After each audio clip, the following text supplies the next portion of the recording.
At the end of a weekend, we always come back and find out a lot of things that took place over the course of Impela Veki, and also finding out maybe some things that we may or may not have known about. That's always the good part about a Monday, but all the same, what we do is catch up with everything that was supposed to be caught up with and keep things moving in that regard. I like it, and that's how we're going to keep it going. Anyway, it is just 21 minutes Ngogo after 9 a.m. The 15th, of course, of November 2021. Unyaga that is seemingly running away. Over the weekend, following a luxury car gift from Julius Malema, the Abatembu Nation's charismatic leader, King Buelekaya Dalindyebo,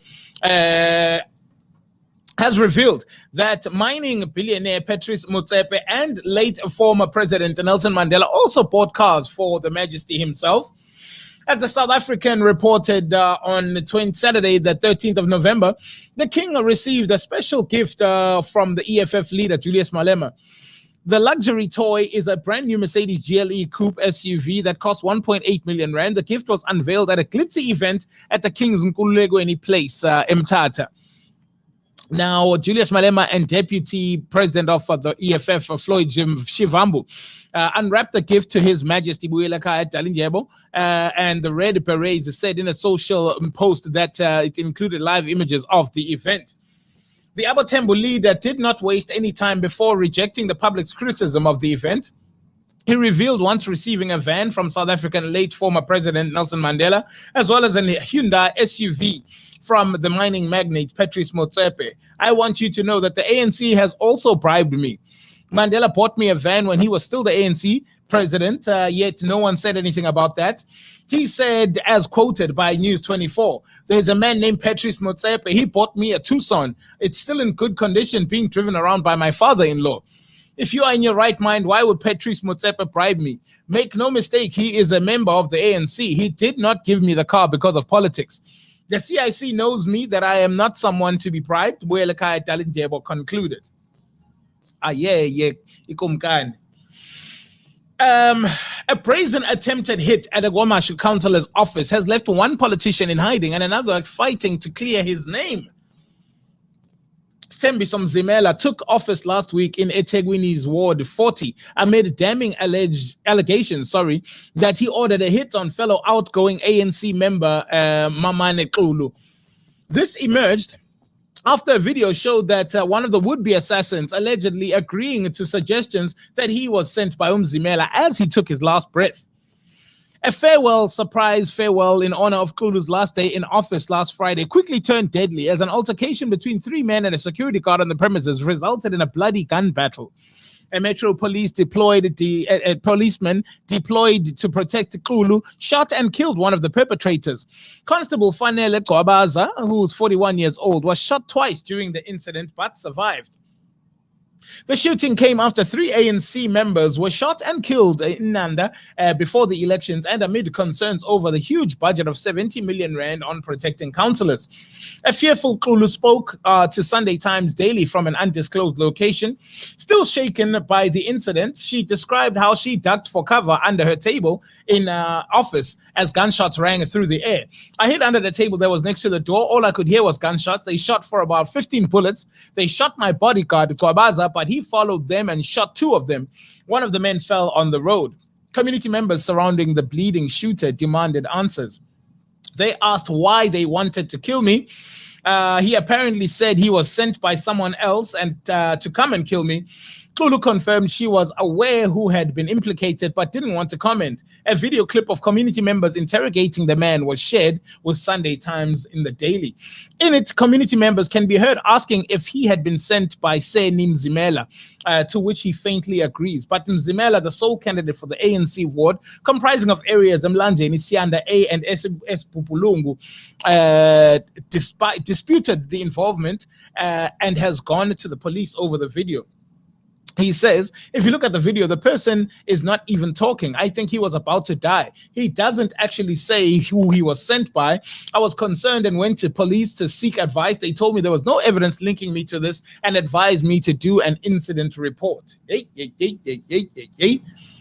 So much violence, such a short space of time. Ayin Bafetu. Can we not just do the humane thing for a change? Of course, yeah. Amid the follow-up or the build-up to the final say when it comes to post-election decisions and things that need to be said and mastered, coalition talks at municipalities are set to be finalized this week as the deadline looms. Now, political parties will find this week finalizing coalition talks as the Thursday deadline looms.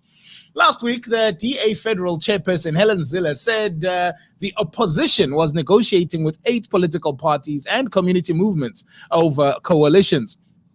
The Cedarburg municipality in the Western Cape has become the first hung council in the country where parties have entered into coalition. The DA, the Freedom Front Plus, and Cedarburg First Residents Association entered a deal with Zille, announcing it on social media. After the polls on the IEC announced that there were 15 hung councils in the Western Cape. Now, the DA interim leader in the Western Cape, Albert Fritz, and the FF Plus leader, Peter Groenewald, have confirmed discussions on coalitions in the province. The FF Plus made it clear that it would not enter into coalition government with the ANC and the EFF. As far as coalition talks are concerned, finalization has been reached with the coalition government in the Cedarburg municipality. Political parties will meet this where a final wrap of coalition governments will be finalized. The coming week will be quite a hectic week as the metros will have to work and all other municipalities, Groenewald said. Action SA leader Herman Mashaba confirmed that the Senate has met to resolve and close the door to a proposal presented by the EFF.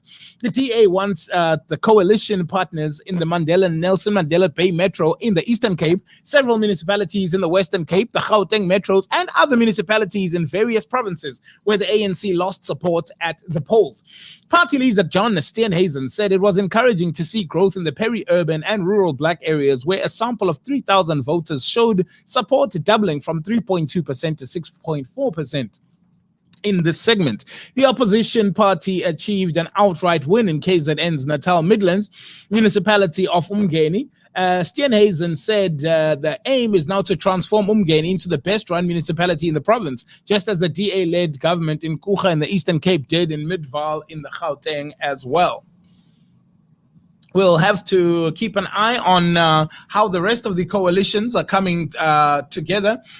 It should be very interesting, though, nevertheless, to get a very good idea of how leadership is going to be structured going forward, given all the coalition possibilities and what they are actually going to decide when it comes to an end of their final processes. Passenger Rail Agency of South Africa, PRASA, CEO Zolani Matthews says the agency is past the point of debating what is historical, but rather wants to focus on the present. He adds that the key issues at PRASA have been identified and the reconstructing process has begun. Speaking to Bongani Bingwa, Matthews added that instability has given rise to problems at the agency over the past 8 years. He says we have begun the process to make sure that the business is stabilized and that there are very clear rules and prescripts that within internally we must fix and at the same time make sure that there is a concerted effort to repair and restore the infrastructure. Zolani Matthews says, we have embarked on a process to bring back trains and we understand commuters' frustrations. We want to make sure that we provide a service that is consistent with the expectations of the commuters. So as that is being said, we also saw the derailing of the Blue Train last week, which was very, very, very scary to realize. Fortunately, there were no people on there. But if it's not just the Blue Train, I mean, it could have been any train. Could have been a freight train, it could have been a passenger train, and so these are the type of things that get allow us to be a bit, hesitant about the progress that we see. But nevertheless, we shall continue to monitor it, because that's the best we can do under this current situation. Remembering, of course, that we are moments in current affairs and just having a good look at what it is that we are looking into. In Johannesburg, some ANC staff members are planning a picket outside the party's headquarters at provincial offices over non-payment of salaries. They suspended their salary strike in September to focus on winning the local government elections. They say we are back here today because those undertakings were not honored. The chairperson of the ANC Staff Representative Committee, Mvusi Mdala, said, "It's not the first time that they make undertakings and then they are not honored. To our surprise, last week, Friday, our medical aids were suspended. When we talk of non-payment, we are talking about 3 months. By the end of November, it will be the 4th month without salaries. We're talking about medical aid that has currently been suspended with our members in some very situations that they depend on that. We are talking about Provident Fund, which has not been paid since November 2018, and UIF, these conditions we find ourselves in, and then management is not honoring by any undertakings," he said. And the ANC has not yet commented on this latest, but we will be keeping a close eye and monitoring exactly what goes on there. Further afield in space, NASA recently revealed long-term plans for the Space Launch System, SLS, the monster rocket it has been working on since about 2010. The SLS has cost many billions of dollars, and NASA proposes to launch for the first time in February 2022. NASA would like to commercialize the SLS, fly it once a year for the Artemis program, and pay half price for the privilege. The space agency wants to do this for at least the next 30 years. Meanwhile, federal court has thrown out a lawsuit brought on by Blue Origin against NASA and SpaceX over the award to Elon Musk's company for the human landing system. Work on the SpaceX HLS, based on a Starship rocket now being developed at Boca Chica, can now proceed. The Blue Origin CEO, Jeff Bezos, was gracious in defeat on Twitter, noting that it was not a decision we wanted, but we respect the court's judgment and wish the full success for NASA and SpaceX on the contract.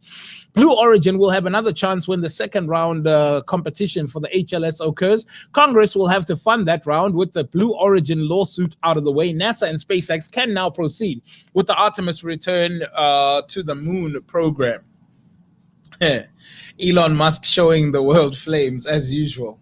And finally, in this beautiful continent of Africa, the son and one-time heir apparent of late Libyan dictator Muammar Gaddafi on Sunday announced his candidacy for the country's presidential election next month. Libya's election agency said The agency said that the statement said Saif al-Islam submitted his candidacy papers in the southern town of Sabah. Gaddafi's son was captured by fighters late in 2011, the year when a popular uprising fell his father after more than 40 years in power. Muammar Gaddafi was later killed amid the ensuing fighting that would turn into a civil war. Clad in a traditional Libyan robe, turban, and spectacles, Saif, in a video released by the elections office where he registered, said that God will decide the right path for the country's future. Saif al-Islam was released in June 2017 after more than 5 years in detention, and in July told the New York Times in an exclusive interview that he was considering a run for the country's top office. Libya is set to hold a presidential election on the 24th of December 2021. Very, very interesting times, and we'll see what happens when they get down to it. Good morning. 26 minutes now before 10. When we come back, we'll be joined by Lindy Swartboy. She is joining us from a company called the Fantuka Af, a very sweet company in many forms of the word, and something I will tell you about all about it. She makes fudge and has a passion and a sweet tooth for it.